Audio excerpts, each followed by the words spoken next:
Assalamualaikum warahmatullahi wabarakatuh. Perkenalkan, nama saya Nani Mardiani dari B21. Pada kesempatan ini, saya akan membahas tentang pembuatan multimedia pembelajaran termasuk lesson plan untuk mata pelajaran pendidikan agama Islam. Tujuan dari presentasi ini adalah untuk menjelaskan langkah-langkah dalam mengembangkan multimedia pembelajaran yang interaktif, menarik, dan efektif untuk meningkatkan pemahaman siswa terhadap materi PAI. Untuk membuat pembelajaran PAI lebih menarik dan efektif, saya memilih menggunakan beberapa komponen multimedia seperti teks, menyajikan informasi secara jelas dan ringkas. Kemudian, gambar, membantu visualisasi materi seperti gambar Ka'bah, masjid, atau peristiwa penting dalam sejarah Islam. Kemudian audio, misalnya berisi bacaan doa atau ayat-ayat Al-Quran, sehingga siswa dapat mendengarkan dan memahami tajwid dengan benar. Selanjutnya, video atau animasi, menyajikan simulasi atau ilustrasi kegiatan ibadah seperti sholat, ibadah haji, atau zakat. Kemudian, interaktivitas, memberikan kuis atau simulasi yang memungkinkan siswa berinteraksi langsung dengan materi pembelajaran. Tujuan pembelajaran yang ingin dicapai dengan multimedia ini adalah untuk meningkatkan pemahaman konsep-konsep dasar dalam PAI, kemudian meningkatkan minat siswa dalam mempelajari agama Islam, dan membantu siswa memahami nilai-nilai Islam dengan cara yang menyenangkan dan menarik. Selanjutnya, tujuan dan struktur lesson plan. Lesson plan yang saya buat bertujuan untuk memberikan panduan sistematis dalam pembelajaran PAI, seperti mengajarkan konsep dasar ibadah dalam Islam, contohnya sholat dan wudhu. Kemudian, memperkenalkan sejarah penting dalam perkembangan Islam. Struktur rencana pembelajaran saya dibagi menjadi 3 bagian. Yang pertama, pembuka, terdiri dari menyapa siswa dan menjelaskan tujuan pembelajaran. Kemudian, mengaitkan materi dengan pengalaman sehari-hari siswa.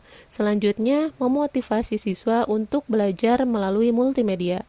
Pada bagian inti terdiri dari penjelasan materi dengan bantuan multimedia seperti animasi, video, dan teks. Kemudian, diskusi interaktif dengan siswa, yaitu tanya jawab tentang materi PAI. Kemudian, demonstrasi ibadah melalui video tutorial, misalnya cara wudhu atau sholat.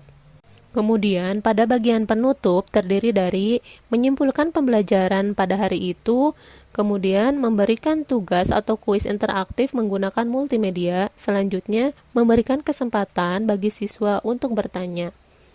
Kemudian, metode pembelajaran yang digunakan yaitu metode ceramah yang didukung oleh media visual dan interaktif untuk mempermudah pemahaman siswa. Tahapan pengembangan multimedia. Pengembangan multimedia untuk pembelajaran ini terdapat beberapa tahapan, yaitu pertama, tahap perencanaan, menyusun tujuan pembelajaran dan memilih materi yang relevan dengan kurikulum. Kemudian, memilih format multimedia yang akan digunakan seperti video, animasi, atau kuis interaktif. Kedua, tahap desain, mendesain tampilan antarmuka multimedia, memastikan penggunaan yang mudah oleh siswa. Kemudian, menyusun alur materi dan waktu tayang agar materi tidak monoton. Ketiga, tahap pengembangan, mengembangkan multimedia menggunakan perangkat lunak seperti Adobe Animate atau PowerPoint untuk animasi, atau aplikasi pembuat video seperti Camtasia untuk membuat tutorial. Keempat, tahap implementasi. Multimedia yang telah dibuat diterapkan di kelas dengan mengajak siswa untuk berinteraksi langsung. Penggunaan multimedia dalam pembelajaran secara langsung di kelas atau melalui platform pembelajaran online. Selanjutnya, tahap evaluasi. Mengevaluasi apakah multimedia tersebut efektif dalam meningkatkan pemahaman siswa atau tidak. Kemudian, menganalisis umpan balik dari siswa untuk melakukan perbaikan. Alat-alat yang digunakan di dalam pembelajaran antara lain komputer atau laptop, aplikasi desain, dan proyektor untuk presentasi di kelas. Implementasi dan penggunaan multimedia. Implementasi multimedia yang digunakan dalam pembelajaran, misalnya untuk materi tentang ibadah, saya menampilkan video animasi tentang langkah-langkah wudhu. Siswa dapat mengikuti video tersebut untuk memahami dengan benar cara-cara berwudu yang sesuai dengan ajaran Islam. Contoh lainnya adalah simulasi sholat. Jadi, siswa dapat melihat dan mendengarkan bacaan doa dalam sholat melalui video yang disertai dengan teks agar mereka dapat mengikuti bacaan dan gerakan dengan benar. Selanjutnya, metode evaluasi. Untuk meningkatkan efektivitas multimedia ini, saya menggunakan beberapa metode evaluasi, yaitu pretest dan posttest. Tujuannya untuk mengukur pengetahuan siswa sebelum dan sesudah pembelajaran menggunakan multimedia. Kemudian, kuis interaktif. Kuis yang dapat dijawab oleh siswa melalui perangkat mereka. Selanjutnya, umpan balik langsung. Umpan balik ini dari siswa secara langsung tentang pengalaman mereka dalam menggunakan multimedia. Hasil evaluasi menunjukkan bahwa siswa lebih antusias dan terlibat aktif dalam pembelajaran, meskipun ada beberapa tantangan yang dihadapi, yaitu keterbatasan akses teknologi bagi beberapa siswa. Kesimpulannya, penggunaan multimedia pembelajaran dalam PAI sangat efektif untuk meningkatkan pemahaman dan keterampilan siswa dalam materi agama, khususnya ibadah. Dengan animasi dan video interaktif, siswa dapat belajar dengan cara yang lebih menyenangkan dan menarik. Rekomendasi untuk pengembangan lebih lanjut adalah dengan menambahkan elemen virtual reality, yaitu untuk simulasi ibadah yang lebih mendalam.